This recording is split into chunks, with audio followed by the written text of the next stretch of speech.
What is making him come back? Fuel. That is the short answer. The question of why the narcissist keeps coming back to you requires further examination.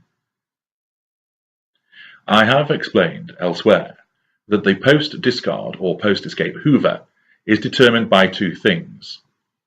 First of all, has there been a Hoover trigger? If there is not one, there will be no Hoover. If there is a trigger, the next question is, has the Hoover execution criteria been met? If it has, the Hoover will happen. If it has not, there will be no Hoover. Accordingly, the prospect of the fuel to be gained, the activation of the Hoover trigger, and the fulfillment of the Hoover execution criteria drives our repeated attempts to engage with you. What then if you have heeded my writing or my recordings and you know that you need to stay out of the first 5 spheres of influence?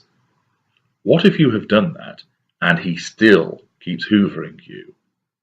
This means you have entered and you keep entering the 6th sphere of influence. You have no control over this sphere. Your appearance in this sphere occurs irrespective of what you do and is related to our memory of you.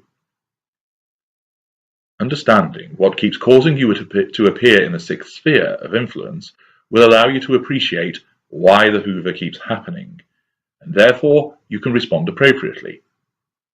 As usual, by not knowing why something happens, you are prone to respond in an emotional rather than a logical fashion. This is the place where we want you, dumped into the emotional sea once again, or at the very least, its icy waters lapping against you, threatening to rise higher and higher. Furthermore, if you understand what causes your appearance in the 6th sphere, then you can remain vigilant ahead of this happening, perhaps taking extra precautions ahead of the possible 6th sphere trigger, so that whilst there is a trigger, you cannot stop that, you at least make yourself an unattractive fuel prospect, and therefore the Hoover execution criteria are not met, and you suffer no Hoover.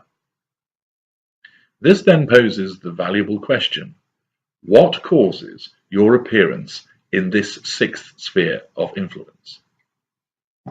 1. Entirely random. In the same way you might suddenly find yourself thinking about a cinnamon bagel or whether you should purchase a new telephone, you can just appear in the 6th sphere for no reason whatsoever. There is absolutely nothing to be done about this. There is no way of predicting it, and this, however, does explain why some Hoovers appear to come right out of the blue. You have just entered our consciousness. There is no valid reason for that to happen, but you just have, and thus the Hoover trigger is met. 2. Same name. If we meet someone who has the same name as you, then that is likely to cause a memory of you to form in our mind, and you enter the 6th sphere. It could be your first name, a shortened version of it, a nickname, a product which sounds like your name, someone mentioning the name on television, or even your surname. 3. Birthday. The anniversary of your birth is a prime reason for appearing in the 6th sphere. It does not automatically mean it will happen, for instance. A lesser may struggle with remembering dates and therefore may well have forgotten when your birthday is. But as your own birthday approaches, you ought to consider that there is an increased potential for a Hoover to take place. 4. Christmas. It might be the approaching season to be jolly or Christmas Day itself, but Christmas presents a further risk that you will appear in the 6th sphere. 5. Anniversaries. In a similar vein to the birthday, the occasion of an anniversary may well result in your entering the 6th sphere of influence. There is also wider scope with this to happen because of the greater number of potential anniversaries. This is again dependent on the nature of your narcissist. The superior intellect and cognitive function of the greater narcissist is likely to lend itself to a greater risk of remembrance and a wider range of anniversaries which will be remembered. This may include weddings, divorces, separation, first kiss, first holiday, first time you had sex, somebody's death, somebody else's birth, and such like.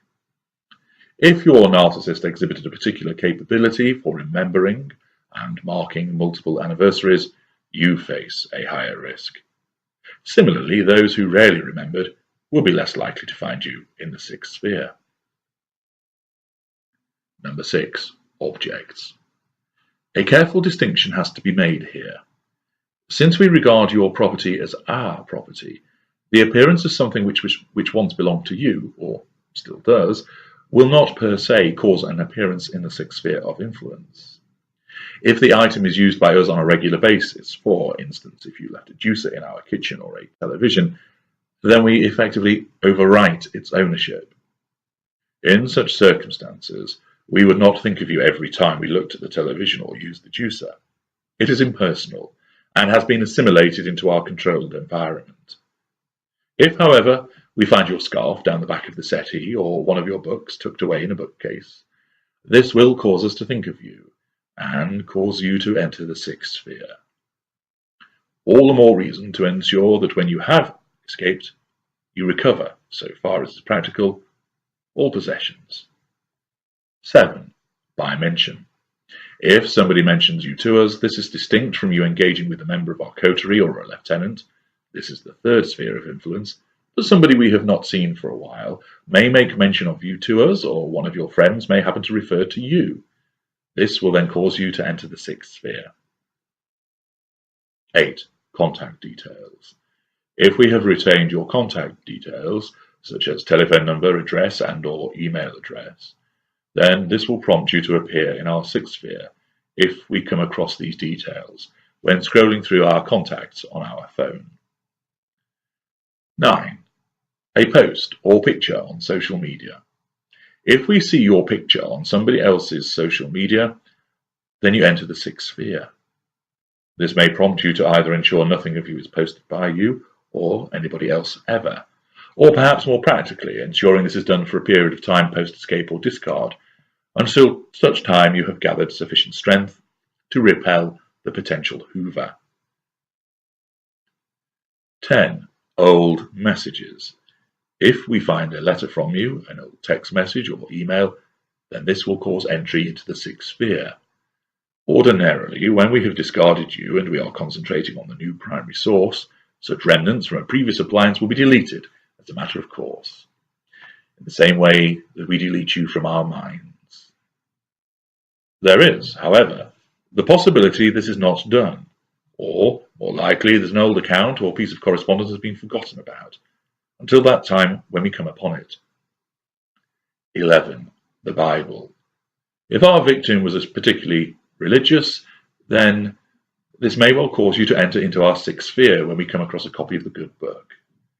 If your narcissist travelled a lot and stayed in hotels, and you were especially religious, the obligatory Gideon Bible to be found there would cause potential Hoovers in that regard. 12.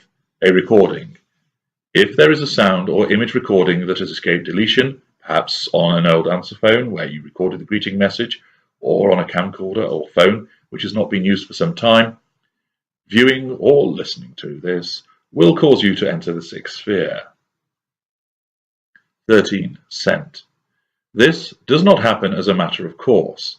Your scent has to be both memorable and rare and have not been overwritten in some way. If that is the case, and one day we smell those top notes of orange zest, heart notes of magnolia and French daffodil, and base notes of vanilla and ambergris, then you enter the sixth sphere. 14. Photograph.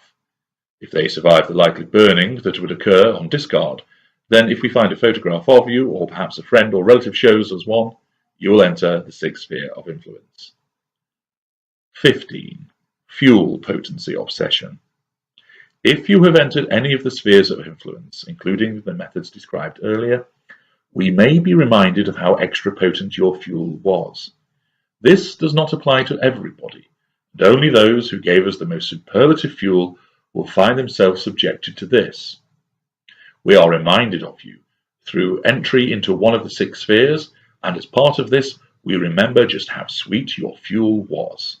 And this stays lodged in our minds and drives us. The memory of this fuel will keep appearing, and therefore you keep appearing in the sixth sphere until such time as something else dislodges you, namely another potent, different appliance. 16. Malice obsession. The hatred that we may have for you causes you to keep appearing in our sixth sphere again and again and again. This becomes an obsession, and even though nothing else may result in your appearing in any of the spheres, this keeps happening, and the result that you potentially face is repeated hoovers, and they will be of the malign variety. If you find your narcissist keeps on lashing out at you in this way when you cannot understand why this should be, you are probably experiencing the malice obsession. This will only stop if you succumb to the hoovers and are dragged back into the formal relationship, or somebody else becomes a target for our malice. The malice obsession is relatively rare, but it is a risk. Accordingly, if you keep getting hoovered despite staying out of the first 5 spheres of influence, the above will explain why this is happening. The way to counter this is to be aware of what may cause you to enter the 6th sphere, especially with reference to particular times of events, and therefore ensure that you are an undesirable target for fuel across several fronts, so that the Hoover execution criteria cannot then be met.